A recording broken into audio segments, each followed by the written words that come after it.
Hello everyone and welcome to this training webinar on getting started with ReactALL.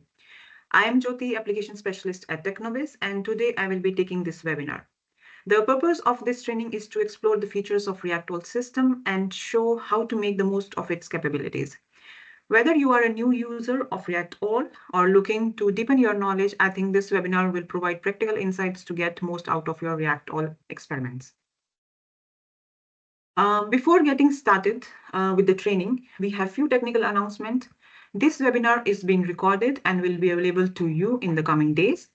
The audience is muted, but if you have any questions, please write in the chat box. We will try to answer all your questions at the end.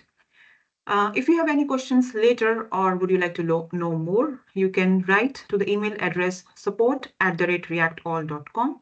Also, you can directly write to me, jyoti.yadav@technobis.com. So this training will be around 30 to 45 minutes, and I hope you find it useful. So during the webinar, first, I will give a brief introduction to the ReactALL. What is ReactALL with all the technical specifications and features. Then we will go to the lab and learn how to physically set up of the instrument, which will include preparing the KVDR bottles, preparing the HPLC vials and trays, and learn how to insert the smart cap correctly. Then I will give an introduction to the software, which will include how to navigate through the software, what are the different tabs and all the sampling options available. Then we will learn how to program a new experiment, analyze results, and how to export the data. And in the end, we will have Q&A session to answer all your questions. So what is ReactALL? So ReactALL is an innovative multi-reactor system with automated sampling for medium throughput experimentation. With medium throughput experimentation, the ReactALL targets all kinds of chemical reaction applications such as route scouting, finding the best route or reaction sequence for drug synthesis, then reaction screening for screening reactions to find the most suitable solvent, reagent, catalyst, or any experimental conditions.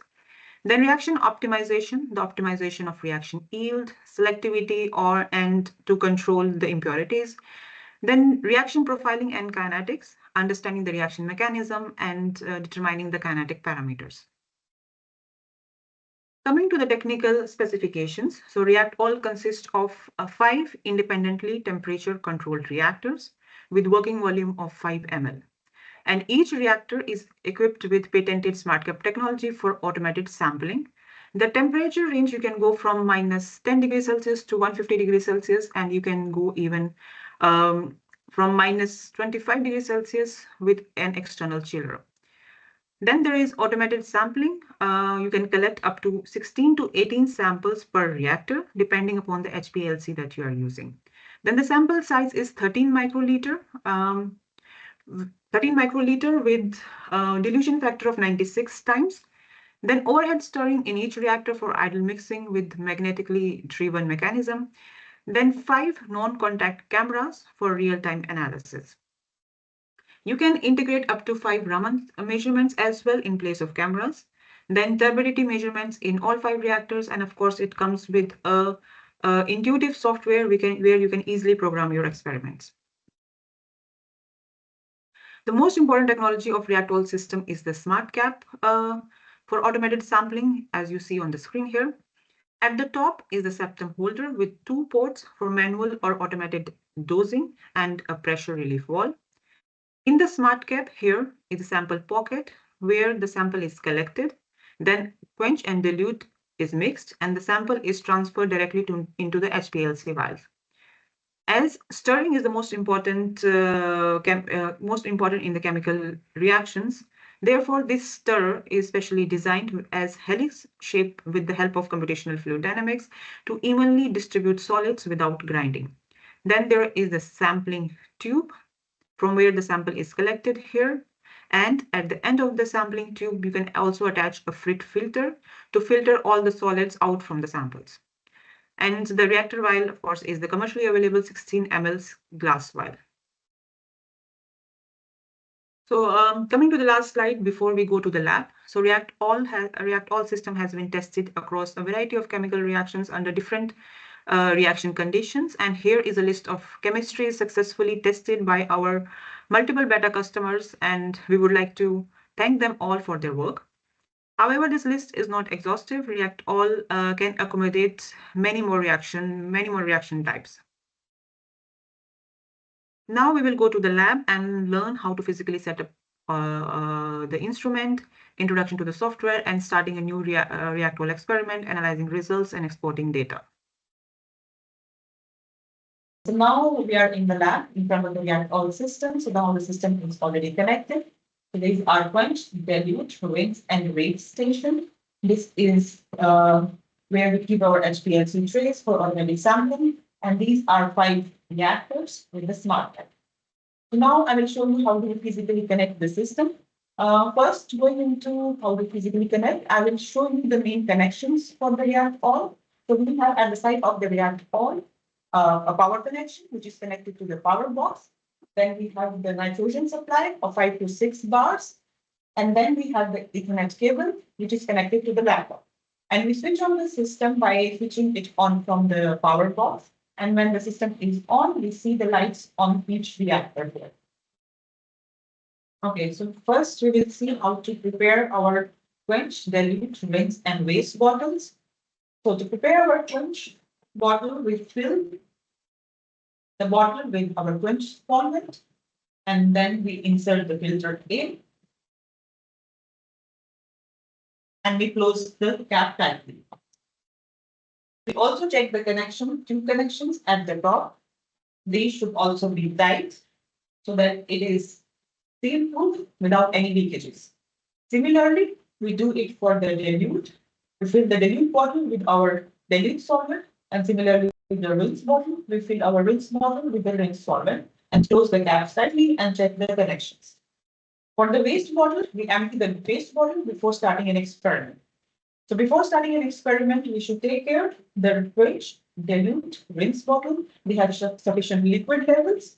Otherwise, the system will give an error. And similarly, waste bottle should be empty before starting an experiment.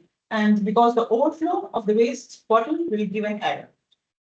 So now our quench, dilute, rinse, and waste bottles are ready. Now we move to the HPLC trays. To prepare our HPLC tray, we first select the HPLC tray based on the HPLC analysis or HPLC that you are using. The ReactALL is compatible with all the well-known HPLCs. To prepare the HPLC tray, we first prepare our HPLC vial by closing it with a non-slit cap, and we tightly close it so that the vial height is consistent, and then insert it in the HPLC. So these vials I've already prepared. I will insert it in. Now our HPLC tray is ready. To insert it or to keep it at the place, we open the lid and move the tray carrier to the feed out position. Now this is the feed out position where we insert our HPLC trays. And when the tray carrier is inside to scan or collect the samples, that is the home positions. And how we can shift it to home and the feed out, that I will show you through the software. Now we place it, the HPLC trays, with the 2 notches in the front. We place it in the position from the front first, and then we push it at the back. So you will hear a click sound when you push it. Similarly, we prepare our second HPLC tray, and similarly we keep the 2 notches in the front and push it at the back. So it is important that the vial heights are consistent so that the tray carrier, when it moves in and out and during the samples, it should not get stuck in the system. Now for each reactor, you can collect up to 16 to 18 samples depending upon the HPLC that you are using. So for each row is assigned to a specific reactor, reactor A. The second row is for the reactor B, and similarly C, D, and E. And these are the 8 samples, 8 plus 8 for the second HPLC tray. So you can collect 16 samples, or if you are using another kind of HPLC trays, where you can collect 9 plus 9, then you can collect 18 samples. I think these are ready. When these are ready, we close the lid. So we will see through the software when we scan and how to move the tray carriers in and out, the home position and the field out positions. I think our HPLC trays are ready now. Then we move to the how do we prepare our smart cap. Prepare the smart caps. First we check, these are smart caps. First we check the two plugs and the pressure valve are tight and closed.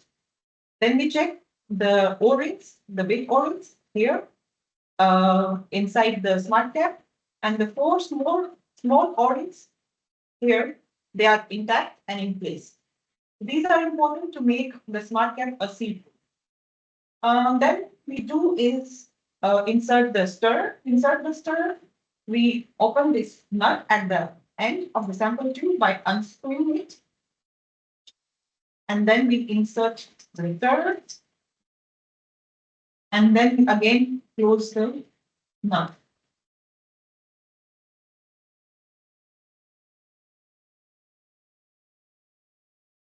Now the stir is in. We take our 16 ml reactor vial with our reactants already in. Then we insert the smart cap and tightly close it. To insert the smart cap into the reactor, we align the sample wall at the back side of this reactor. And then we align the arrow on the smart cap with the unlock symbol on the system. And if it does not align, we move the smart cap towards anti-clockwise and then let the smart cap go further in. When it is properly aligned, we move it clockwise towards the lock symbol. Now the smart cap is properly in. And detect that if it is in properly, we can check this through the software which I will show you later. I think now the smart cap is in and it is ready to perform an experiment. So now we come to the introduction to the software. We open the software by double-clicking on the icon.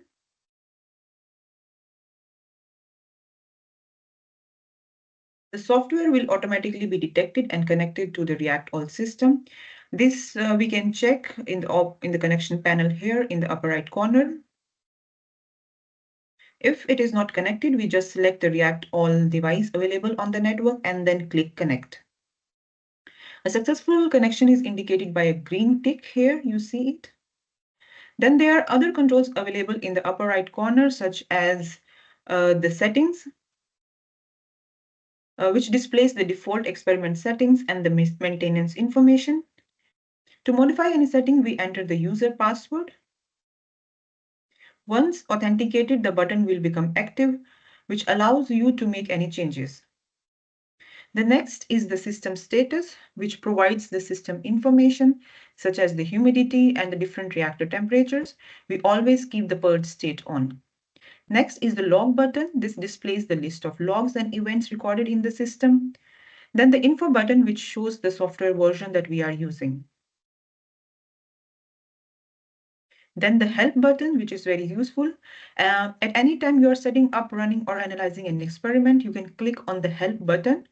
This will direct you from the software screen that you are currently on to the same section in the user manual and where you can find all your answers. Then you also have access to the user manuals and the license button to generate or create a license request. On the left side of the main screen, you can see the live images of the 5 reactors along with the key parameter, such as the reactor name, the temperature, the active stir indicator, experiment status, the experiment progress, and the transmissivity values in the percentage, and also the experiment name and the username. The main screen displays the various available tabs. First is the reactor tab, which displays the overview of the all 5 reactors when the experiments are assigned to the respective reactors. Then the experiments, this screen allows you to open or create a new experiment, then program experiments, run and review results, and analyze data. This we will discuss later when we learn how to program an experiment. Then the next is the sampling tab. which gives you access and control for all the manual sampling options. Then the dosing module tab, which provides access to all the dose all options for liquid dosing, for which we have another webinar in the next week. Then the multi-analysis tab, which allows you to combine experiments and analyze all collected data. Now coming back to the sampling tab, which further consists of the control and scheduler, two sections. The control tab displays all the sampling options for ReactALL. At the top of the page, you will see the sampling state, which provides the real-time progress updates for the ongoing action. Below the sampling state, you will find the schedule task section, which provides an overview of the tasks that are scheduled or in progress. Then next is the tray control. This section includes the move tray with two options, feed out and home. The feed out moves the tray carrier outside the system, which allows you to place the trays or vials in the designated place, as we showed in the lab. Then the software will ask you to rescan, append, or do nothing by clicking just no.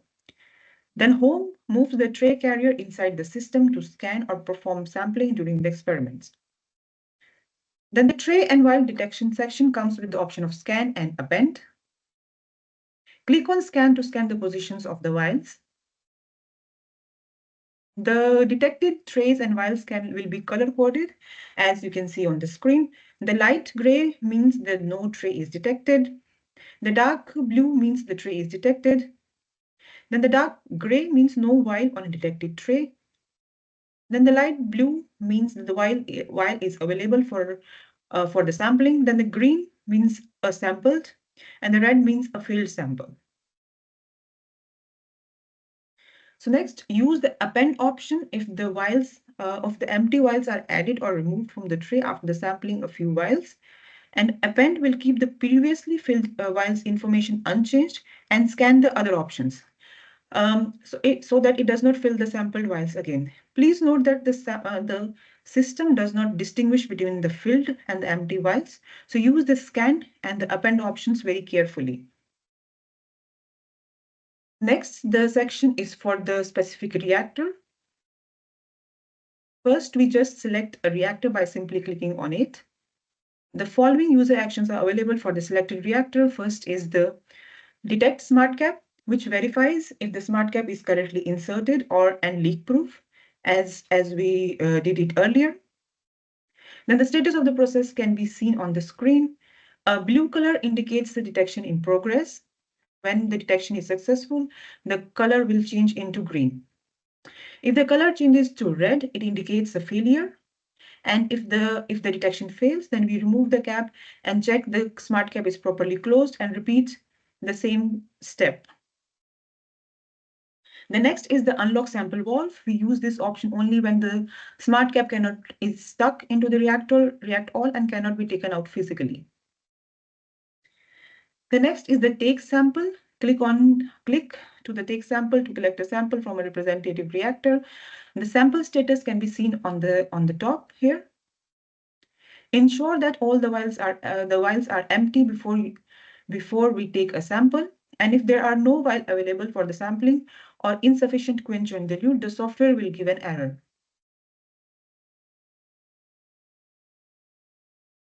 Then the next is yes, and also you will see a successful sampling with the green color on the sample valve. Then the next is the take blank sample. This performs a sample sequence by only using the quench and dilute without taking an actual sample from the reactor. Again, the status can be seen at the top here. You can take a blank sample to detect any cross-contamination between the samples from the same reactor. Then the next is the purge reactor action. It purges the reactor vial with the nitrogen. And this step you can additionally add to create an inert environment for your reactions. Then the next is rinse KOD bottles. This action rinses the quench and the dilute lines with the respective solvents to clean all the lines. This step can be performed when you plan to change your quench and dilute solvents. The next is the rinse lines. This action cleans the reactor lines from the smart cap to the needles with the rinse liquid. Then the next is blowout lines. This action blows nitrogen through the reactor lines from the smart cap to the needles to further clean and dry the lines.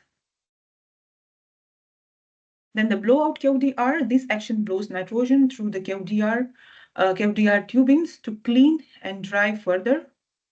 Again, this step can be used when you plan to change your QDR liquids and require extra cleaning of the QDR tubings. Then the clean smart cap action, this cleans the sample pocket and then sampling tube with the rinse liquid.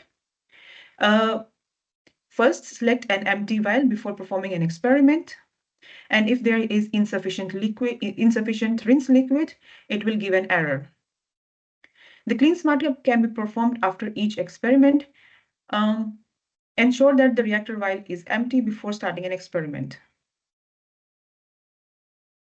Then there is also option for the deep clean. At the right side here, you can see you can select the reactors where you would like to perform the deep clean action and select the different steps.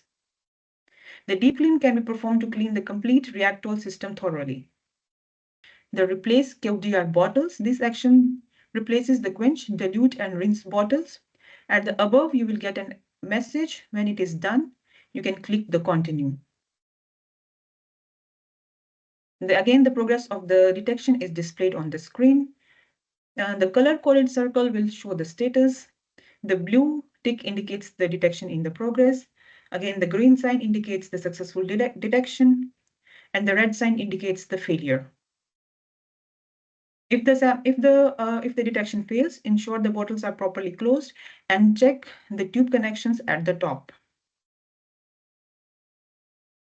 Similarly, click on the replace waste bottles to empty the waste bottle. When done, click continue, and you will get your replace waste bottles. All the actions can be scheduled by priority order. At the top, you see it here.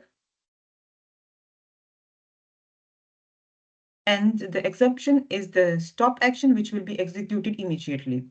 You can select to abort only the current action and continue with the next task, or abort all the scheduled tasks.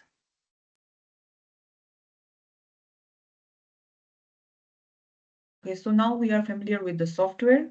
Now I will show you how to start a new ReactALL experiments. But before that, I will mention again, if you have any questions, please write in the chat box. We will take it at the end of this. To start a new experiment in the Files tab, you can open a previously saved experiment or start a new ReactALL experiment. And below this, you see also a list of open experiments and recent experiments. This offers easy access to all the experiments file. The status of each open experiment is indicated by a color. For example, idle, running, pause or prompt, finished but not saved, finished and saved. And then if any error happens, then analyzed but not saved, and if you have scheduled your experiments to start it later.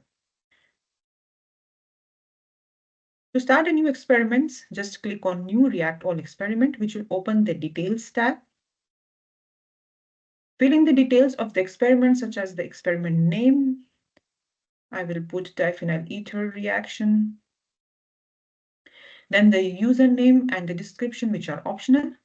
Then we enable the available options for the particle view, and some of the options are grayed out, which cannot be enabled. So next we select the type of cap. The only available option for ReactALL is the overhead stirrer. We enable the reactor reflux to maintain the reflux temperature, which is located at the top of the reactor vial. The reflux temperature helps cool the evaporating solution, preventing any solvent loss. So next, we enable or disable the wait for reflux option. When activated, the system will delay the start of the experiment until a desired reflux temperature has reached. Next, if you are using a FRIT filter, enable this option, as this offers the best sample sequence settings for filtering the solids out from the samples. Then next, we select the sequence settings from the available options like short, medium, long.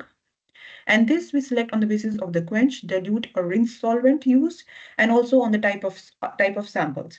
If needed, we can select the custom and then change the settings for the duration or the pressure for each sample sequence.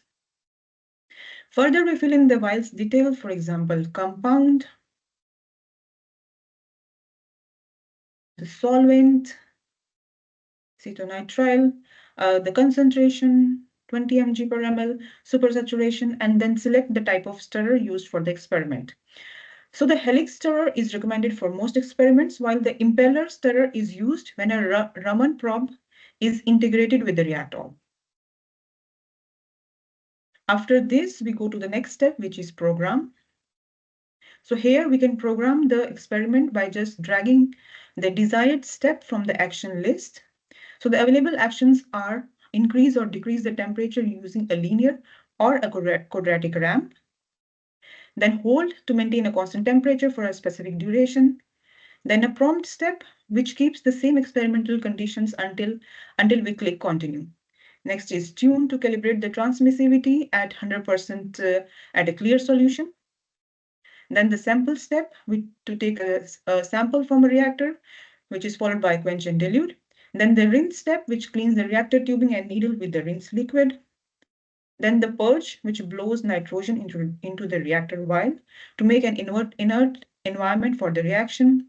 Then blank sample, to take a sample only using the quench and dilute without collecting an actual sample. The experiment program starts by default at 20 degrees Celsius, but this can be adjusted on the right side here in the settings. So at this step, it is recommended to specify the image interval and the stirring speed and also the reflux temperature, as these specifications will then be applied to all the consequent steps and avoiding you to re-enter for each step. To program an experiment, we simply drag and drop the required action in the program steps. A tile will be red if the input is incomplete or incorrect.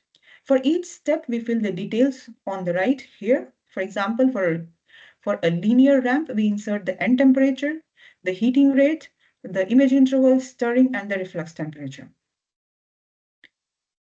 Similarly, we add more steps as needed and fill the details of each step at the right side. When sampling is required during the experiment, we add a sample step and followed by a rinse step. So it is always recommended to add a rinse step after the sample step. A purge step is automatically added when the first sample step is added. Then if needed, we can hold for some time and specify the duration, for example, 5 minutes. The time required to execute each step is given on the respective tile here. The duration for the rinse and sample depends upon the sample sequence that we have selected. And each row, if you see here, are numbered sequentially 1, 2, and 3.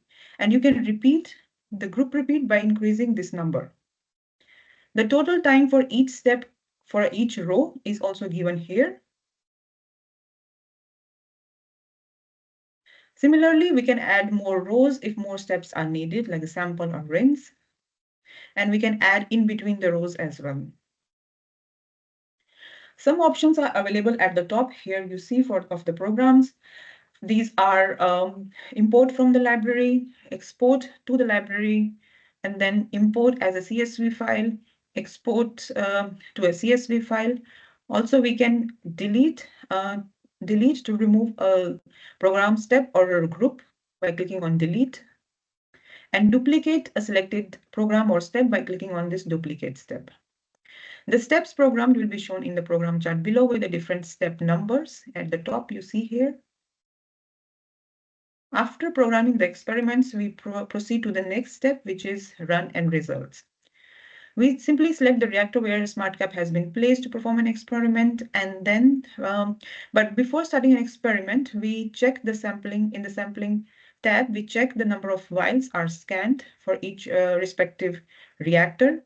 If the number of vials detected is fewer than the programmed sampling step, the software will give an error message. So once vial detection is confirmed, we can go and start by clicking on the play button, Or also we can schedule the experiment to start it at later duration. We just for now click on start button, it will start the experiment. The start of the experiment is highlighted in the software with a blue color, and also you will see on the selected reactor. You can pause or stop the experiment by clicking on respective button. Also, you can eject the experiment only after the experiment is complete.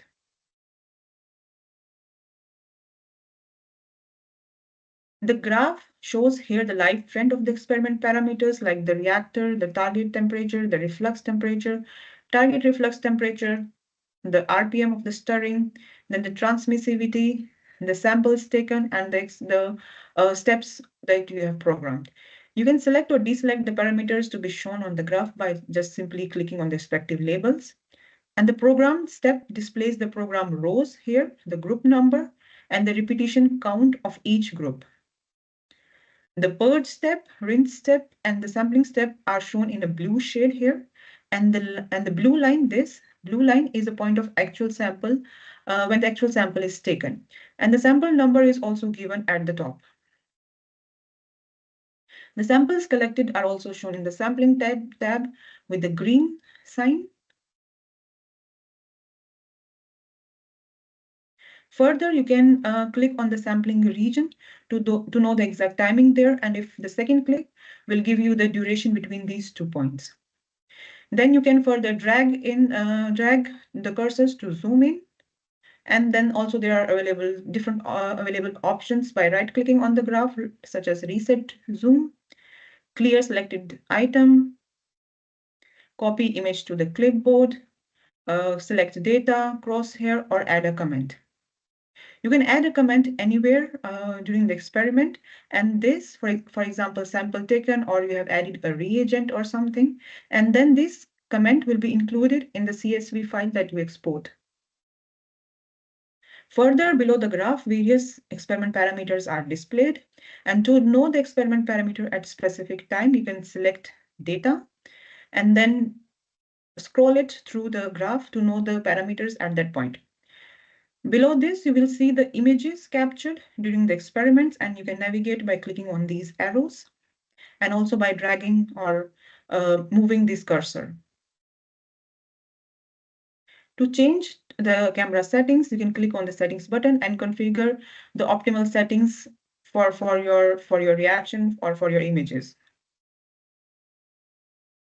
To further add a step during the experiment, we pause the experiment and then go to the program tab and then add the required step. So this yellow color of the tile shows the current step, and you can just drag and drop the required step and fill in the details here. Then, but make sure that during the sampling, during adding the steps, there is no sampling stage taking place. Then we can again start the experiment. Now the experiment is complete, and it can be seen by a green tick here, and also on the reactor, you will see a green sign. Then you can click on the export to export the experiment data. You can export the whole experiment or specific duration by mentioning the duration here. The experiment can be exported as a results file, which is the CSV file, then images or a movie. The exported file will show all the experiment details with different columns, as you see it here. You can also filter the exact time of sample taken from the column with the take time state. Select only the take sample to know the exact time of sampling with the sample numbers in the adjacent column as well. At the end of the experiments or even during the experiment, you can analyze the results by going to the Analyze tab. You can analyze the data as image analysis and the transition points. The perform experiments will always be available in the Files tab until clicked Delete or Discard here. To save an experiment for future analysis, you click on Save and Close. And to copy an experiment to another reactor, you click on this Copy button. Now coming to the last part of this training, which is to program multiple experiments using the scheduler feature of this software.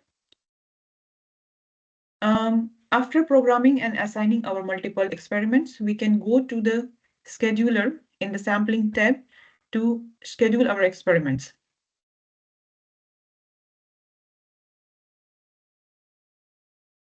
So here, the scheduler displays the scheduled sampling steps for all 5 reactors with respect to the time, and prioritize in the order of rinse, sampling, and purge. The overlapping steps will be delayed and shown on the screen. Here you can see. The desired shows the sampling steps programmed in the experiments, whereas the expected shows at what time the sampling will be performed actually. You can click on any sample step to know the timing at that point, and the second click will show the time between these 2 steps. Further, there are some options available when you right-click. For example, reset zoom, clear selected items, or copy image to the clipboard. Then if you click on any sample step, you will see a box with the same desired and the expected step.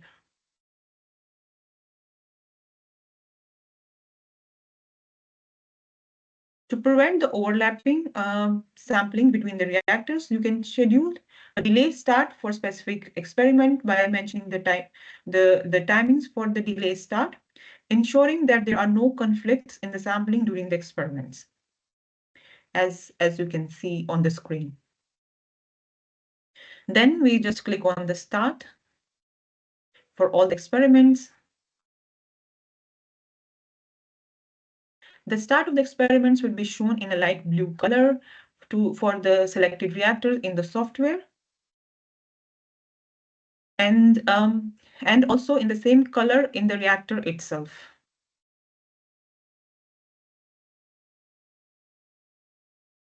I think that was all about ReactALL. Thank you for attending this webinar. Now we will go to Q&A session. But before we go to Q&A session, we would like to mention that we have recently launched the ReactALL Educational Resource Hub. The hub is specially designed for the users of ReactALL system, and its dosing module DoseAll.